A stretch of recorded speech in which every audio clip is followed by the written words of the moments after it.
नमस्कार विद्यार्थी मित्रांनो, स्वागत आहे आपलं बेसिक एज्युकेशन मराठी या चॅनलवर. आपण आज पाहणार आहोत मानसशास्त्र या विषयावर काही अति महत्त्वाचे प्रश्न. काळजीपूर्वक प्रश्न पूर्ण पहा, व्हिडिओ पूर्ण पहा. पहिला प्रश्न आहे, वर्गीकरण करणे, संपूर्ण गोष्टीतला काही विशिष्ट भाग ओळखता. माहितीचे रूपांतरण करणे याला पियाजेने रिकामजागा म्हटले होते. पहिला ऑप्शन आहे संक्रिया, दुसरा ऑप्शन आहे संवेदीकारक, तिसरा ऑप्शन आहे आकारिक, चौथं मूर्त. तर बरोबर उत्तर आहे संक्रिया. चॅनलवर नवीन असाल तर चॅनलला सबस्क्राईब करा, बेसिक एज्युकेशन मराठी. दुसरा प्रश्न आहे, पियाजे याने बाल विकासाचे रिकामजागा टप्पे सांगितलेले आहेत. तर पहिला ऑप्शन आहे 3 टप्पे, दुसरा ऑप्शन आहे 6 टप्पे, तिसरा ऑप्शन आहे 4 टप्पे आणि चौथा ऑप्शन आहे 2 टप्पे. तर विद्यार्थी मित्रांनो, पियाजे याने बालविकासाचे 4 टप्पे सांगितलेले आहेत. प्रश्न क्रमांक 3 पुढीलप्रमाणे आहे. व्यवस्थित व्हिडिओ पहा, पूर्ण व्यवस्थित माहिती दिलेली आहे. संवेदीकारक अवस्था बालकाच्या रिकामजागे वयात असते. सेम प्रश्न टाकलेले आहेत. पहिला ऑप्शन आहे 3 ते 7 वर्ष, दुसरा ऑप्शन आहे 7 ते 12 वर्ष, तिसरा ऑप्शन आहे 0 ते 2 वर्ष, चौथा ऑप्शन आहे 12 वर्षापुढे. तर बरोबर उत्तर आहे 0 ते 2 वर्ष. प्रश्न क्रमांक चौथा आहे, संक्रियापूर्व अवस्था बालकाच्या रिकामजागा वयात असते. तर व्यवस्थित व्हिडिओ पहा, कन्फ्युजन होऊ नका प्रश्नात. पहिलं ऑप्शन आहे 2 ते 7 वर्ष, दुसरा ऑप्शन आहे 7 ते 12 वर्ष, 0 ते 2 वर्ष, 12 वर्षांपुढे. तर या प्रश्नाचं बरोबर उत्तर आहे 2 ते 7 वर्ष. असे सेम प्रश्न पडू शकतात म्हणून आपण सारखेच प्रश्न घेतलेले आहेत. आकारिक संक्रियावस्था बालकाच्या वयात असते. आकारिक संक्रियावस्था बालकाच्या रिकामी जागा वयात असते. पहिलं ऑप्शन आहे 2 ते 7 वर्ष, दुसरं ऑप्शन आहे 7 ते 12 वर्ष, तिसरा ऑप्शन आहे 0 ते 2 वर्ष, चौथा ऑप्शन आहे 12 वर्षांपुढे. तर या प्रश्नाचं बरोबर उत्तर आहे 12 वर्षांपुढे. प्रश्न क्रमांक 6 आहे. इथं 5वा झाला पण प्रश्न 6 आहे. मूर्त संक्रियावस्था बालकाच्या रिकामजागा वयात असते. सारखेच ऑप्शन आहेत, कन्फ्यूज होऊ नका. पहिलं ऑप्शन आहे 2 ते 7 वर्ष, दुसरं ऑप्शन आहे 7 ते 12 वर्ष, तिसरं ऑप्शन आहे 0 ते 2 वर्ष, चौथं ऑप्शन आहे 12 वर्षांपुढे. तर बरोबर उत्तर आहे 7 ते 12 वर्ष. प्रश्न क्रमांक 7 पुढीलप्रमाणे, या अवस्थेत बालके अमूर्त गोष्टीविषयी विचार करायला शिकतात. तर पहिला ऑप्शन आहे मूर्त संक्रियावस्था, दुसरा ऑप्शन आहे संवेदीकारक अवस्था, तिसरा ऑप्शन आहे आकारिक संक्रिय अवस्था, चौथा ऑप्शन आहे संक्रिय पूर्व अवस्था. तर या प्रश्नाचं बरोबर उत्तर आहे आकारिक संक्रिय अवस्था. व्हिडिओ चांगला वाटला तर चॅनलला सबस्क्राईब करा, बेसिक एज्युकेशन मराठी. 8वा प्रश्न आहे, मूल्यमापनाची अंतिम उद्दिष्ट म्हणजे.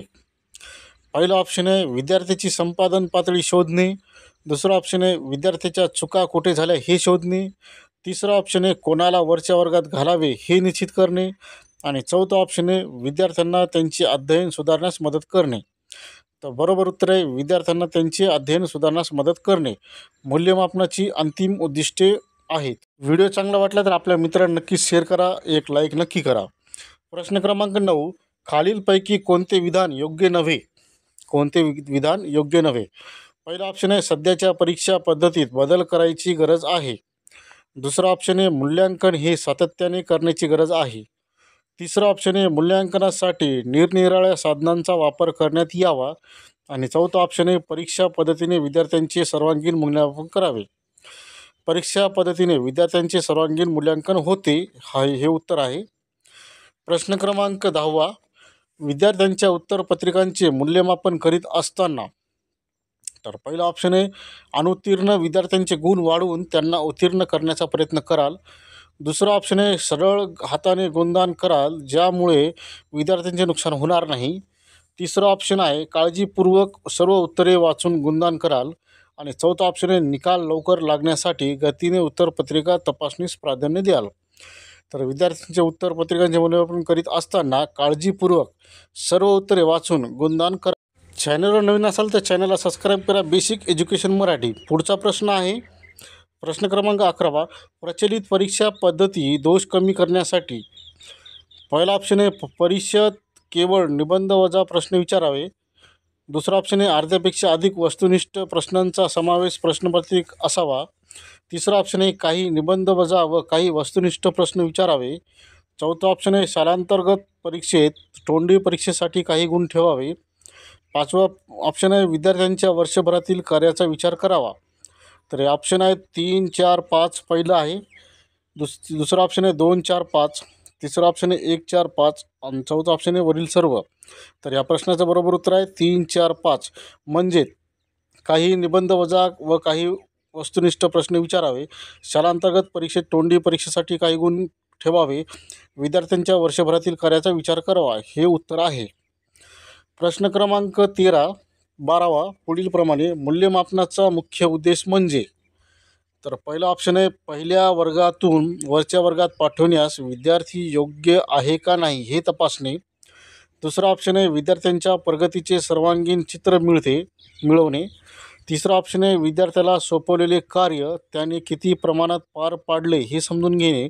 आणि चौथा ऑप्शन आहे प्रत्येक विद्यार्थी किती हुशार आहे हे शास्त्रीयदृष्ट्या समजून घेणे. तर बरोबर उत्तर आहे विद्यार्थ्याच्या प्रगतीचे सर्वांगीण चित्र मिळवणे. तर प्रश्न क्रमांक 13 आहे. अति महत्त्वाचे प्रश्न आहेत, व्यवस्थित पहा, मोठाले प्रश्न आहेत. 13वा प्रश्न आहे विद्यार्थ्याचे मूल्यमापन करताना. पहिला ऑप्शन आहे केवळ वार्षिक परीक्षेचे गुण लक्षात घ्यावेत. दुसरा ऑप्शन आहे लेखी परीक्षेसोबत स्वाध्याय वर्गातील नियमितपणा, विद्यार्थ्याची वागणूक इत्यादीचा विचार करावा. तिसरा ऑप्शन आहे घटक चाचण्या, तिमाही, सहामाही व वार्षिक परीक्षेचे गुण लक्षात घ्यावेत. आणि चौथा ऑप्शन आहे लेखी परीक्षा व तोंडी परीक्षेमधील गुण विचारात घ्यावेत. तर या प्रश्नाचं बरोबर उत्तर आहे लेखी परीक्षेसोबत स्वाध्याय वर्गातील नियमितपणा, विद्यार्थ्याची वागणूक इत्यादीचा विचार करावा, म्हणजे विद्यार्थ्याचे मूल्यमापन होते. व्हिडिओ चांगला वाटला तर आपल्या मित्रांना नक्की शेअर करा, एक लाईक नक्की करा. खूप मेहनत लागते व्हिडिओ तयार करण्यात. 14वा प्रश्न आहे अध्यापकास स्वयंमूल्यमापनाची गरज नसते कारण. पहिला ऑप्शन आहे यात शिक्षकांचा बहुमोल वेळ वाया जातो. दुसरा ऑप्शन आहे शिक्षक हा आपल्या विषयात तज्ज्ञ असतो. तिसरं ऑप्शन आहे विद्यार्थ्याची मूल्यमापन करताना शिक्षकाचे मूल्यमापन होते. आणि चौथा ऑप्शन आहे वरील सर्व विधाने असत्य आहेत. तर या प्रश्नाचं बरोबर उत्तर आहे वरील सर्व विधाने असत्य आहेत. व्हिडिओ चांगला वाटला तर एक लाईक नक्की करा, सबस्क्राईब करा.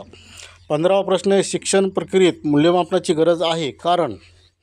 पहिला ऑप्शन आहे विद्यार्थ्याची प्रगती समजते. दुसरा ऑप्शन आहे अध्यापन किती यशस्वी झाली ती कळते. तिसरा ऑप्शन आहे विद्यार्थ्यांच्या मूल्यमापन करताना शिक्षकाचे मूल्यमापन होते. चौथा ऑप्शन आहे वरील सर्व. तर विद्यार्थी मित्रांनो या प्रश्नाचं बरोबर उत्तर आहे वरील सर्व. विद्यार्थ्याची प्रगती समजते, अध्यापन किती यशस्वी झाले ती समजते आणि विद्यार्थ्यांच्या मूल्यमापन करताना शिक्षकाचे मूल्यमापन होते. तर पुढचा प्रश्न आहे 16वा. शिक्षकांनी अध्यापन करताना स्वतःचे मूल्यमापन करावे. पहिला ऑप्शन आहे स्वतःच्या चुका व कमतरता शोधता येतात व त्या सुधारण्यास प्रयत्न करता येतात. दुसरा ऑप्शन आहे स्वतःच्या चुका व कमतरता शोधता येतात व त्यावर कसे पांघरून घालावे हे ठरवता येते. तिसरा ऑप्शन आहे त्यामुळे स्वतःच्या चुका व कमतरता शोधून स्वतःला शिक्षा करता येते. आणि चौथा ऑप्शन आहे यापेक्षा वेगळे. तर बरोबर उत्तर आहे स्वतःच्या चुका व कमतरता शोधता येतात व त्या सुधारण्यास प्रयत्न करता येतात. प्रश्न क्रमांक 17 पुढीलप्रमाणे. विद्यार्थ्यांना सराव परीक्षेच्या उत्तरपत्रिका दाखवणे योग्य की अयोग्य. तर बरोबर पहिला ऑप्शन आहे अयोग्य, त्यामुळे त्यांना मूल्यांकनातील त्रुटी समजतात. दुसरा ऑप्शन आहे अयोग्य, विद्यार्थी उत्तरपत्रिका गहाळ करू शकतात. तिसरा ऑप्शन आहे योग्य, त्यामुळे विद्यार्थ्यांना त्यांच्या चुका समजतात. आणि चौथा योग्य, उत्तरपत्रिका दाखवण्यात तास जातो व कामातून थोडा बदल मिळतो. तर या प्रश्नाचं उत्तर आहे योग्य, त्यामुळे विद्यार्थ्यांना त्यांच्या चुका समजतात. प्रश्न क्रमांक 18 पुढीलप्रमाणे. परीक्षा चालू असताना एका विद्यार्थ्याने अभ्यासक्रमासंबंधी प्रश्न विचारला असता. तर पहिला ऑप्शन आहे विद्यार्थ्यांच्या शंका दूर करणे आपले कर्तव्य आहे म्हणून तत्काळ प्रश्नाचे उत्तर द्याल. दुसरं, तसे करणे नियमबाह्य आहे असे विद्यार्थ्याला निदर्शनात आणाल. तिसरं ऑप्शन आहे आपणास या प्रश्नाचे उत्तर माहीत नाही असे सांगाल. आणि चौथा ऑप्शन आहे सहकाऱ्यांशी विचार विनिमय करून निर्णय घ्याल. तर विद्यार्थी मित्रांनो याचं बरोबर उत्तर आहे तसे करणे नियमबाह्य आहे असे विद्यार्थ्याला निदर्शनात आणाल. तर चॅनलवर नवीन असाल तर चॅनलला सबस्क्राईब करा. Basic education Marathi. 19वा प्रश्न आहे परीक्षेत गुणानुक्रमे प्रथम 3 क्रमांक प्राप्त करणाऱ्या विद्यार्थ्यांना पारितोषिक देण्याबाबत तुमचे मत काय. पहिला ऑप्शन आहे विरुद्ध मत, यामुळे पारितोषिक न मिळणाऱ्या विद्यार्थ्यांच्या भावना दुखावल्या जातात. दुसरा आहे समानार्थ मत, यामुळे इतरांना सुद्धा प्रोत्साहन मिळते व ते चांगले गुण मिळवण्याचा प्रयत्न करतात. तिसरं ऑप्शन आहे विरुद्ध मत, त्यामुळे विनाकारण पैसे वेळ वाया जातो. चौथं, यापेक्षा वेगळे. तर या प्रश्नाचं बरोबर उत्तर आहे यामुळे इतरांनासुद्धा प्रोत्साहन मिळणे व ते चांगले गुण मिळवण्याचा प्रयत्न करतात. समानार्थ मत आहे. तर पुढचा प्रश्न आहे 20वा. विद्यार्थ्यांना परीक्षेच्या स्वरूपाबद्दल माहिती देणे योग्य की अयोग्य? पहिलं ऑप्शन आहे अयोग्य. त्यामुळे विद्यार्थी पाठ्यपुस्तकाचा नीट अभ्यास करत नाहीत. दुसरं ऑप्शन आहे योग्य. त्यानुसार विद्यार्थी परीक्षेची तयारी करून उत्तम गुण मिळवू शकतात. तिसरं ऑप्शन आहे अयोग्य. त्यामुळे परीक्षेतील गुणांना काही महत्त्व नसते. चौथं ऑप्शन आहे योग्य. त्यामुळे परीक्षेपुरताच अभ्यास करता येतो. तर या प्रश्नाचं बरोबर उत्तर आहे योग्य. त्यानुसार विद्यार्थी परीक्षेची तयारी करून उत्तम गुण मिळवू शकतात. तर अशा प्रकारे आपले 20 प्रश्न संपलेले आहेत. आपण या चॅनलवर महा-टी-ई-टी परीक्षा मानसशास्त्राचा अभ्यास घेत आहोत. त्यामुळे चॅनलला सबस्क्राईब करा आणि आपल्या मित्रांना व्हिडिओ नक्की शेअर करा. पूर्ण व्हिडिओ पहा. पूर्ण अभ्यास घेऊन आपण महत्त्वाचे प्रश्न घेत आहोत. त्यामुळे आपला सराव पण होत आहे. नवीन असाल तर चॅनलला सबस्क्राईब करा. Basic education Marathi. विद्यार्थी मित्रांनो, पूर्ण आपण मानसशास्त्राची सिरीज घेत आहोत. भेटूया उद्याच्या व्हिडिओत. धन्यवाद.